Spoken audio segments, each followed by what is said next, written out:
अगर कोई विमान उड़ ही नहीं रहा है या कोई ट्रेन चल ही नहीं रही है और अंदर यात्रीगण बैठ के कोल्ड ड्रिंक पी रहे हैं, मजे कर रहे हैं, तो उन सबको क्या बोला जाएगा? ये तो पागल है ना।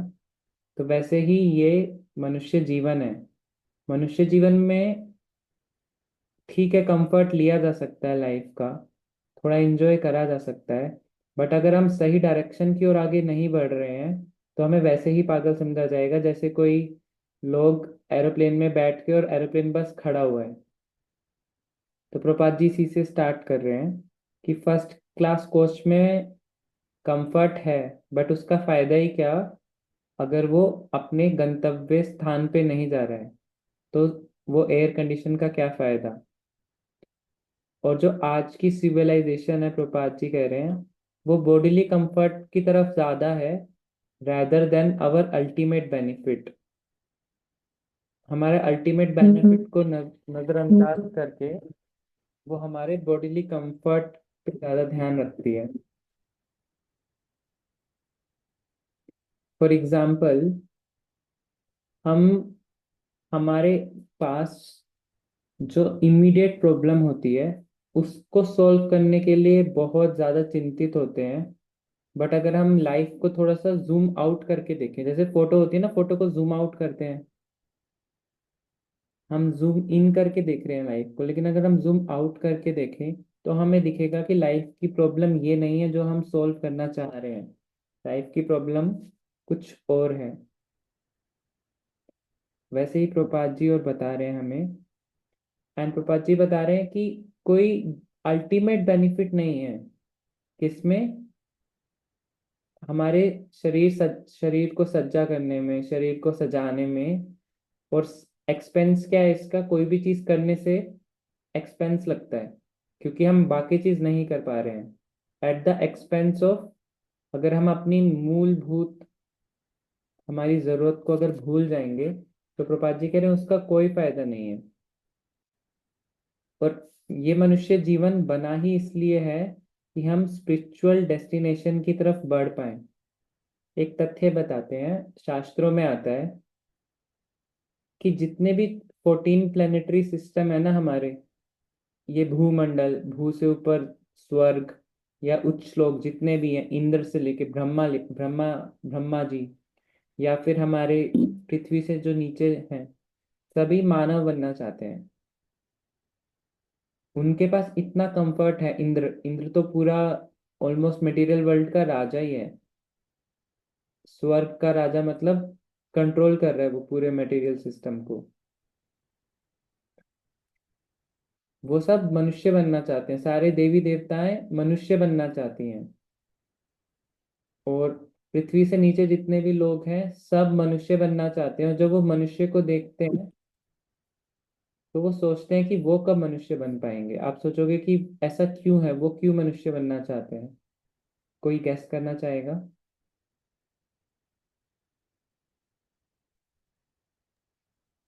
न्यू वो डिवोटीज। भक्ति नहीं कर सकते।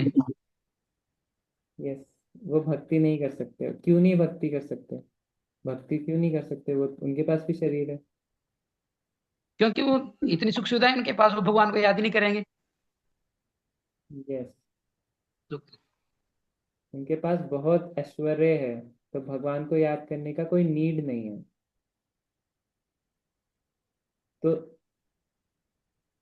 तो मनुष्य ही क्यों बनना चाहते हैं? वो फिर उससे नीचे के योनिया में भी बन सकते थे, जहाँ पे और ज्यादा कठिनाई है, तो और ज्यादा भगवान को याद कर पाएंगे। मनुष्य ही क्यों? वो जन्म मृत्यु जरा व्याधि के चक्कर से तभी तभी छूट पाएंगे। वहां पे जन्म मृत्यु तो होती है सब पे। नहीं, ऐसे जो निचले प्लैनेट्स हैं, जो नीचे नर्क हैं, तो अगर वहां पे कोई योनि मिल जाए तो वहां पे ज्यादा दुख है, मतलब ज्यादा भगवान की याद आएगी। तो मनुष्य ही क्यों बनना चाहते हैं वो? कोई गेस करना चाहेंगे? हरे कृष्णा प्रभु जी।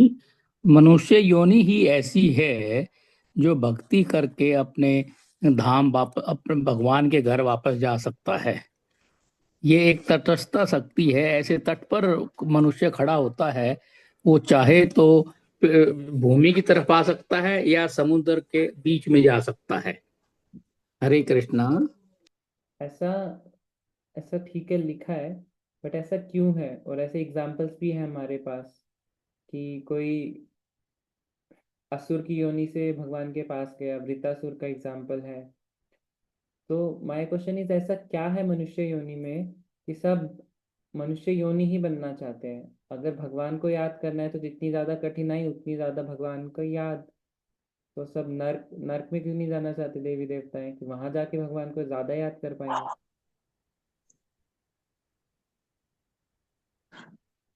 प्रिया माता जी। हरे कृष्णा हरे प्रभु कृष्ण जी। प्रभु जी। हरे कृष्णा। हरे कृष्ण।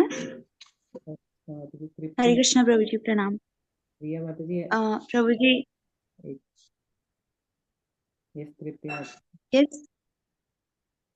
प्रभु जी, जहाँ तक मेरे को लग रहा है, गलत भी हो सकता है, महाराज जी बताते हैं कि एंट्री गेट्स तो बहुत सारे हैं, लेकिन एग्जिट पॉइंट सिर्फ ह्यूमन लाइफ ही है। एंट्री तो कहीं से भी कुछ भी कहीं से भी हो सकते हैं, लेकिन अगर एग्जिट लेना है तो ये ह्यूमन लाइफ ही है। और इसी में हम साधु गुरु शास्त्र की शरण लेकर के यहाँ से एग्जिट करके भगवान के गोलोक धाम जा सकते हैं। यस, यू आर राइट माता जी, बट ऐसा क्यों? एग्जिट पॉइंट तो असुर योनि से भी हो सकता है ना। वृतासुर का आंसर एग्जाम्पल है हमारे पास। तृप्ति माता जी। प्रभु जी, मनुष्य योनि सबसे बुद्धिमान कहा जाते हैं। बुद्धि उनके ज्यादा होता है, और जो जीव होते जंतु उनमें ज्यादा दिमाग नहीं होता।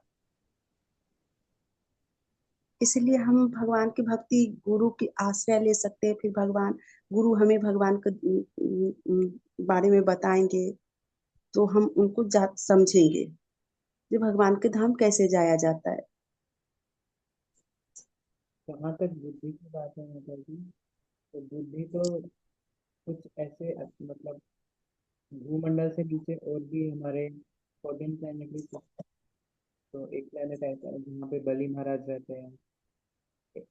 एक प्लैनेट ऐसा है जहाँ पर एक नागलोक है। तो बुद्धि तो उनकी हमसे ज्यादा ही है, नो डाउट।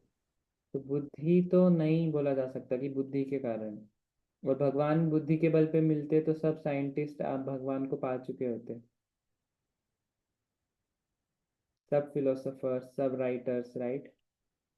तो अभी देखते हैं कि ऐसा क्या है मनुष्य योनि में जो और कहीं नहीं है। तो ऊपर से स्टार्ट करते हैं। निधि माता प्रभु जी। जी, जैसे निम्योनी है, उनके जो गुरु भी हैं, फॉर एग्जाम्पल, मैं क्रिटिसाइज नहीं कर रही हूँ किसी के गुरु को, जैसे शुक्राचार्य जी हैं, वो उनको नेगेटिव उसमें भी लेके जाते हैं। अपने जो शिष्य होते हैं उनके, जैसे हमने बड़ी महाराज का पढ़ा था उनके बारे में, कि वो उनको था कि भाई वो सारा अपना धन वगैरह सब भगवान को दे देंगे जब उन्होंने 3 पग जमीन मांगी थी।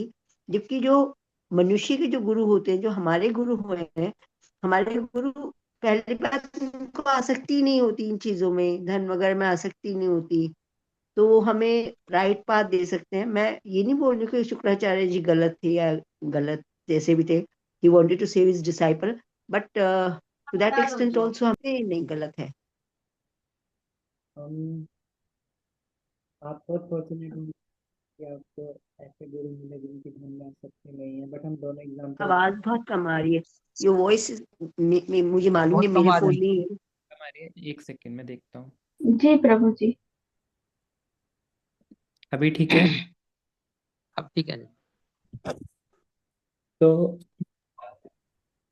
मनुष्य योनि में आप बहुत फॉर्चुनेट होंगे कि आपको ऐसे गुरु मिले जो बिल्कुल अटैचमेंट नहीं है उनकी किसी भी चीज़ से। बट हम देखेंगे कि भारत में ऐसे बहुत गुरु हैं जो नाम के गुरु होते हैं और उनकी अटैचमेंट रहती है। तो ये वाला तो गलत हो गया कि पृथ्वी पे जो गुरु हैं उनकी अटैचमेंट नहीं होती। अब रहा कि ये कि शुक्राचार्य गलत गाइड करते थे, तो जिनको भगवान के पास जाना होता है वो चले जाते हैं। जैसे बली महाराज हैं, उनको जैसी भी गाइडेंस मिली वो चले गए, तो ये भी गलत हो गया। और ऐसे और भी गुरुज हैं जो सही से गाइड करते हैं। But what is special in human life? मनुष्य जीवन में ऐसा क्या स्पेशल है कि सभी ये बनना चाहते हैं, देवता ये बनना चाहते हैं? असुर ये बनना चाहते हैं, मतलब असुर भी सोचते हैं मैं कब मनुष्य बनूंगा, देवता सोचते हैं मैं कब मनुष्य बनूंगा, और हमें देख के वो एक टाइप की स्पिरिचुअल एनवी करते हैं कि काश मैं भी मनुष्य बन पाऊं। तो ऐसा क्या है मनुष्य जीवन में जो जिससे भगवत धाम को पाया जा सकता है? तो एक एक करके देखते हैं। सबसे पहले सबसे ऊपर से देखते हैं। वहाँ स्वर्ग है। स्वर्ग में एंगेजमेंट्स एंड ऐश्वर्य इतना ज्यादा है कि भगवान को याद नहीं करा जा सकता। सब एग्री है, राइट? ठीक है। अब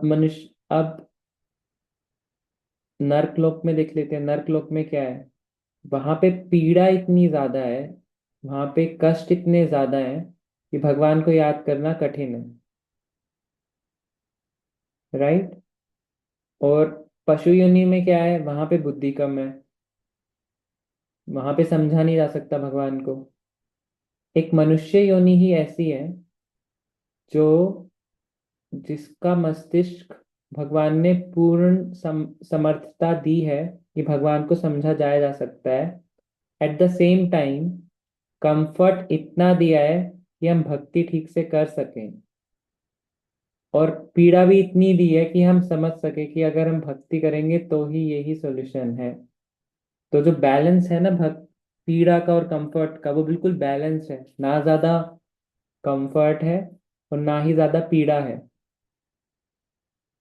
नर्क लोक में हम ये जूम खोल नहीं पाएंगे, टाइम नहीं है हमें, यातना इतनी ज्यादा हो रही होंगी हमारी, अलग अलग टाइप की पनिशमेंट्स मिल रही होंगी। और स्वर्ग लोक में हम नीड नहीं समझेंगे जूम खोलने का। बट मनुष्य जीवन में हमारे पास हम टाइम निकाल भी सकते हैं और कर भी सकते हैं।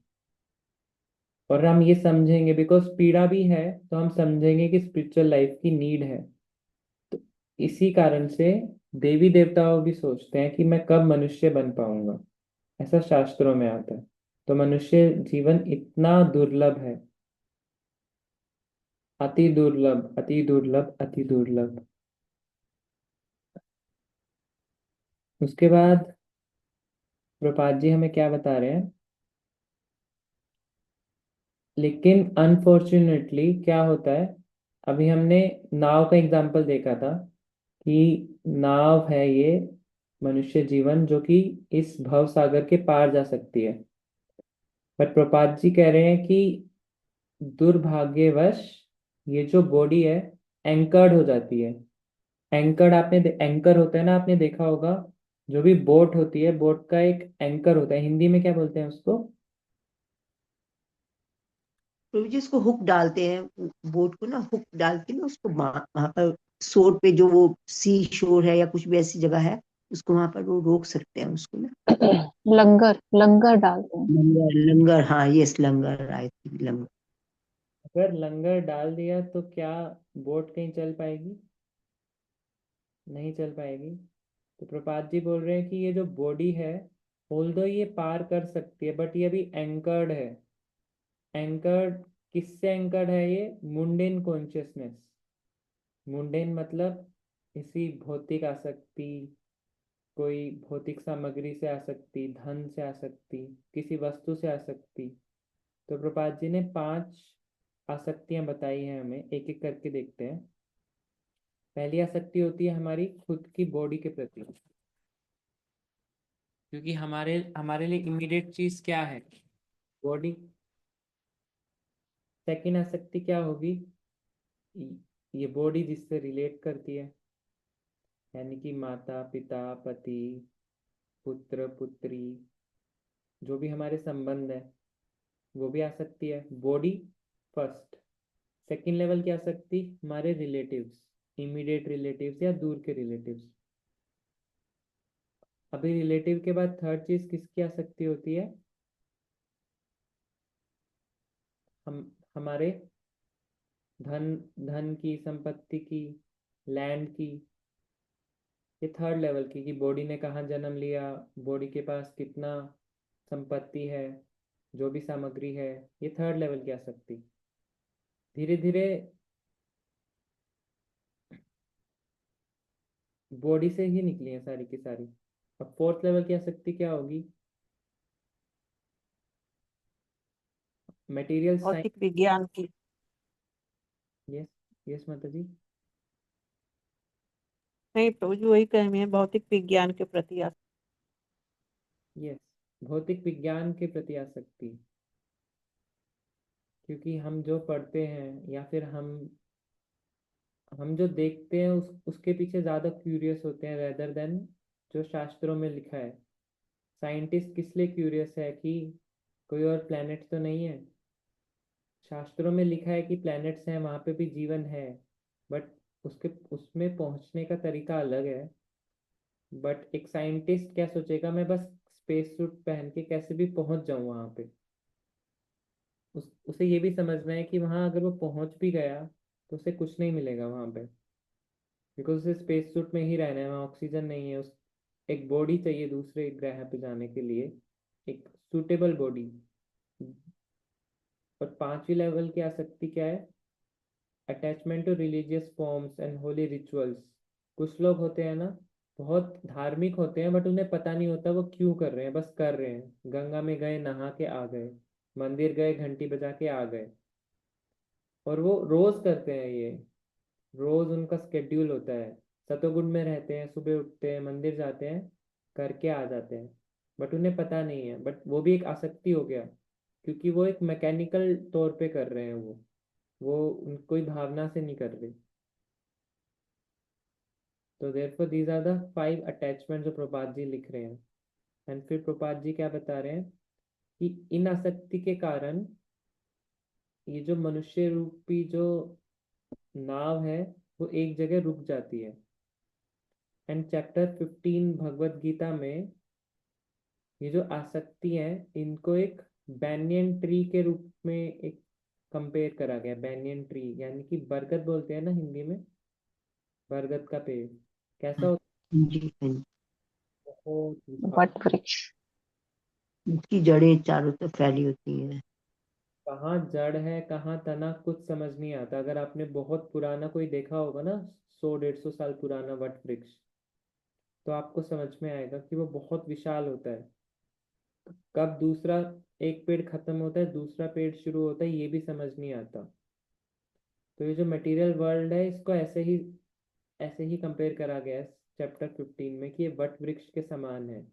और कैसा वट वृक्ष है? वो उल्टा है, परवर्टेड वट वृक्ष। तो कभी कभी हम सोचेंगे कि हम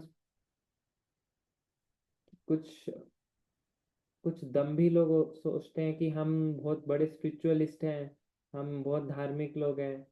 बट ये जो वट वृक्ष है ना, ये उल्टा है। वो सोचते हैं कि वो बहुत बड़े हैं, लेकिन जो चीज़ सबसे ऊपर होती है उसको अगर उल्टा कर दो तो वही चीज़ सबसे नीचे होती है। तो इसी कारण से इंडिया में प्रपात जी सक्सेसफुल नहीं हो पाए, क्योंकि यहाँ के लोग सोचते थे मैं बहुत बड़ा हूँ, मुझे सब पता है, भगवत गीता आती है। तो कोई एक्सेप्ट नहीं कर पाया, बट बाहर के लोग एक्सेप्ट कर पाए। एंड इस भगवत गीता में प्रपात जी बता रहे हैं कि इस वट वृक्ष से कैसे निकलना है। हमें दृढ़ता से निकलना है, क्योंकि चारों तरफ लताएं हैं अटैचमेंट्स की, वट वृक्ष रूपी लताएं, वो सब अटैचमेंट्स की हैं। तो उससे निकलने के लिए हमें एक तो डिटैचमेंट रहना है। कोई भी लता आएगी तो उसको पकड़ नहीं लेना, उसको छोड़ना है, डिटैच्ड रहना है, कुछ भी हो जाए, किसी से आसक्ति नहीं रखनी। और साथ में क्या चाहिए? डिटर्मिनेशन चाहिए। तो हमें एक वैराग्य चाहिए और एक डिटर्मिनेशन चाहिए। इस इसके बल पे हम इस भौतिक जगत से बाहर निकल सकते हैं। एंड फिर प्रभुपाद जी बता रहे हैं, और हमें ये ऐसा कब तक करना है? जब तक हम कोई ऐसे स्थान को ना ढूंढ लें जहाँ पे एक बार चले जाओ तो वापस वहां से आना नहीं पड़ता, वहां पे हम परमानेंट रहेंगे। क्योंकि इस जीवन में तो हम कहीं परमानेंट नहीं रह सकते। कोई कितना भी बड़ी बिल्डिंग बना ले, कितना भी बड़े राजा के महल, जल महल, या फिर चांद बीबी का मकबरा, ताजमहल, कितने भी महल बना ले, वहाँ पे परमानेंट नहीं रह सकते। एक टाइम के बाद वहाँ पे चमगादड़ उल्टे लटके मिलेंगे, बट वो व्यक्ति नहीं मिलेगा जिसने बनवाया था। तो प्रपात जी यही कह रहे हैं। और हमें उस भगवान की शरण लेनी है जहाँ से सब कुछ निकला है, और जिनके आज्ञा अनुसार ही ये सारा संसार चल रहा है। तो आज का प्रभुपाद जी ने बहुत इम्पोर्टेंट पैराग्राफ बहुत डिटेल में समझाया। कोई भक्त कुछ ऐड करना चाहेंगे तो हैंड रेस करके ऐड कर सकते हैं, या फिर किसी की कोई क्यूरियोसिटी हो, कुछ लालसा हो तो पूछ सकते हैं कुछ भी।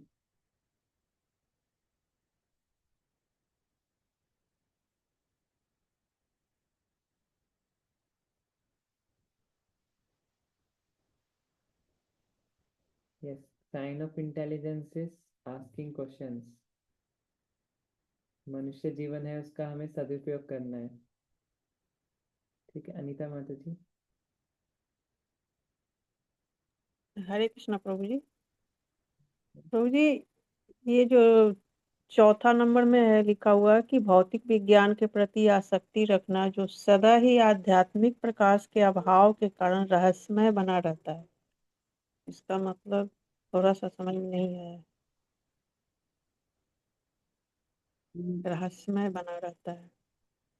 रहस्यमय बनेगा ना, मतलब साइंटिस्ट कभी जान नहीं पाएंगे जीवन कैसे आ रहा है, तो उनके लिए हमेशा मिस्ट्री रहेगा कि भाई जीवन कैसे आ रहा है।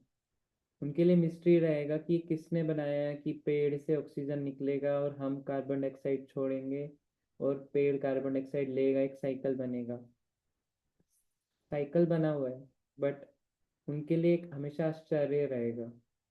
उनके लिए ये आश्चर्य रहेगा कि ये दिमाग कैसे बनाया। इतना पावरफुल कंप्यूटर वो बना नहीं पाए आजकल आज तक, बट ये दिमाग कैसे बनाया जो कि बहुत कम एनर्जी में चलता है और उसकी कोई हीट, इतनी ज़्यादा हीट भी नहीं निकलती। एक्चुअल कोई कंप्यूटर छोटा सा बना दो तो उसमें पंखा लगाना पड़ता है कि हीट निकले। तो उनके लिए हमेशा आश्चर्य रहेगा, क्योंकि वो स्पिरिचुअल नहीं है, उनके पास स्पिरिचुअल बुद्धि नहीं है। वो मटेरियली ही देख रहे हैं, सबको केमिकल के तौर पे देख रहे हैं। तो वो हमेशा आश्चर्य में रहेंगे और सोचेंगे कि कब ये मेरा आश्चर्य खत्म होगा। तो वो कभी बाहर नहीं आ पाएंगे अपने स्पिरिचुअल जो भी वो ढूंढना चाह रहे हैं उस साइंस में, तो स्पिरिचुअल की तरफ आ नहीं पाएंगे। ठीक है माता जी। ओके प्रभु जी, थैंक।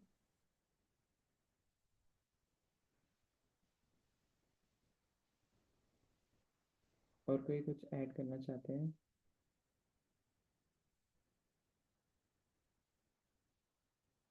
ठीक है, फिर आज यहीं पे विराम देते हैं। इस पैराग्राफ को रीड करके आना, कल इसी पैराग्राफ के बेसिस पे कुछ स्टार्टिंग में प्रश्न पूछे जाएंगे। छोटा सा पैरा है तो रीड कर सकते हैं मत। वाञ्छा कल्पतरुभ्यश्च कृपा सिन्धुभ्येव च पितानां पावनेभ्यो वैष्णवभ्यो नमो नमः। वृंद की अनंत जय। कोटि वैष्णव वृंद की जय। जय गौर प्रेमानंद। हरि बोल। हरि सा हरि। हरि बोल। हरे कृष्ण।